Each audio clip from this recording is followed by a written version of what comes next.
মানুষ বলে খাটো মানুষের নাকি অনেক বুদ্ধি। এই ভিডিওটা দেখলে বুঝতে পারবেন আসলে খাটো মানুষের বুদ্ধি কিরকম। ভিডিওটি শেষ পর্যন্ত দেখুন।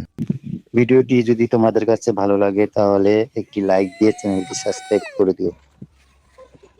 বন্ধুরা, ভিডিওটা শেষ পর্যন্ত দেখার জন্য অনুরোধ রইল।